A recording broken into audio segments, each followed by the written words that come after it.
Tenali municipal chairperson పదవిని ఇప్పటివరకు ప్రాతినిధ్యం దక్కని కులాలకు కేటాయించేలా చూడాలని కోరుతూ పలువురు ఎస్సీ వర్గీయులు సబ్ కలెక్టర్ కార్యాలయంలో వినతి పత్రం సమర్పించారు. మన రాజ్యాంగం అందరికీ సమాన హక్కులు, సమాన అవకాశాలు కల్పించాలనే గొప్ప భావనతో రూపొందించిన స్థానిక పరిపాలనలో ఇప్పటికీ కొన్ని వర్గాలకు ప్రాతినిధ్యం లేకపోవడం గురించి ఆలోచన చేయాల్సిన అవసరం ఉందని కారుమంచి సునీల్ సందీప్ అన్నారు. స్థానిక సబ్ కలెక్టర్ కార్యాలయంలో సోమవారం జరిగిన ప్రజా సమస్యల పరిష్కార వేదికలో మున్సిపల్ చైర్పర్సన్ పదవి రిజర్వేషన్ పై వినతి పత్రం సమర్పించారు. ఈ సందర్భంగా మాట్లాడుతూ త్వరలో జరగనున్న మున్సిపాలిటీ ఎన్నికల్లో ఇప్పటి వరకు అవకాశం లభించని కులాలకు ప్రాతినిధ్యం ఉండేలా చూడాలని కోరారు. ఉద్దేశం ఎవరికైనా వ్యతిరేకంగా మాట్లాడడం కాదని, సమానత్వం, న్యాయం, ప్రజాస్వామ్య విలువలు నిలబెట్టే దిశగా ముందడుగు వేయాలని మాత్రమే కోరుకుంటున్నామని తెలిపారు. ఈ కార్యక్రమంలో సునీల్ సందీప్తో పాటు వంపుగాని గురవయ్య, బునిగల ప్రదీన్, తమనం, భూషణం, వాల్మీకి, బాబీ, మణికాంత్, జిడుగు చిన్న, కంచర్ల సుమంత్ పాల్గొన్నారు.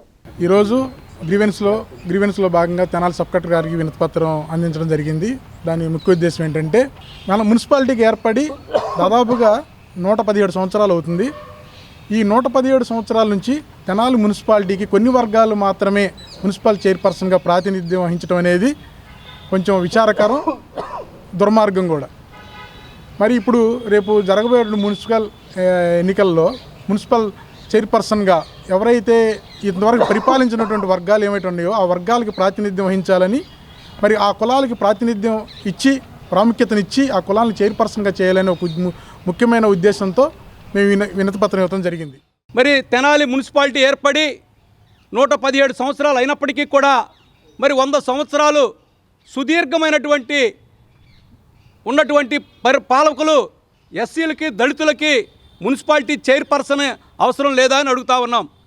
సోదరులారా గమనించండి, మరి 100 సంవత్సరాలు జరుపుకున్నటువంటి తెనాలి మున్సిపాలిటీ ఎప్పుడూ కూడా ఒక వర్గానికి, ఒక కులానికో ప్రాతినిధ్యం వహిస్తూ ఉన్నారే తప్ప ఎప్పుడూ కూడా ఎస్సీలకి మరి ఇంతమంది ఈ తెనాలి పట్టణంలో 40 వార్డుల్లో మరి దగ్గరగా 50% దళితులు ఉన్నటువంటి విషయాన్ని నేను గుర్తు చేస్తూ ఉన్నా. ఇప్పటికీ క్యాలిక్యులేషన్ ప్రకారం, రాజకీయ సమానత్వం ప్రకారం ఆలోచించినట్లయితే 5 సార్లు ఎస్సీలు మున్సిపల్ చైర్పర్సన్ కావాలి, 5 సార్లు ఎస్టీలు మున్సిపల్ చైర్పర్సన్ కావాలి. రిజర్వేషన్ని సక్రమంగా అమలు చేస్తున్నామని చెప్పేసి చెబుతున్నటువంటి ప్రభుత్వాలు, లేదు ఎన్నికల కమిషన్ వారు ఎందుకు ఈ తెనాలి మున్సిపాలిటీ కమిషన్ చైర్పర్సన్ సీట్ని ఎస్సీ ఎస్టీలకి కేటాయించడానికి అలసత చూపిస్తున్నారు అని చెప్పేసి ఈరోజు మీడియా ముందుకు రావడం జరిగింది. ఈ క్రమంలో నెక్స్ట్ రాబోయేటువంటి ఎన్నికల్లో ఇక్కడ ఉన్నటువంటి మున్సిపల్ చైర్పర్సన్ సీటుని ఎస్సీ ఎస్టీ కేటగిరీకి కేటాయించినట్లయితే త్వరలో మేము ఈ విషయంపై సుప్రీంకోర్టుని, హైకోర్టుని ఆశ్రయిస్తామని కూడా ఈ సభాముఖంగా తెలియజేస్తున్నాం. అంటే 117 సంవత్సరాల చరిత్ర ఉన్నటువంటి ఈ చుట్టుపక్కల గ్రామాల్లో, ఈ తెనాలి పట్టణంలో ఎస్సీ ఎస్టీలని 117 సంవత్సరాల మట్టి అనగదొక్కుతున్నారని చెప్పేసి ఇక్కడ తేటతెల్లమవుతుంది.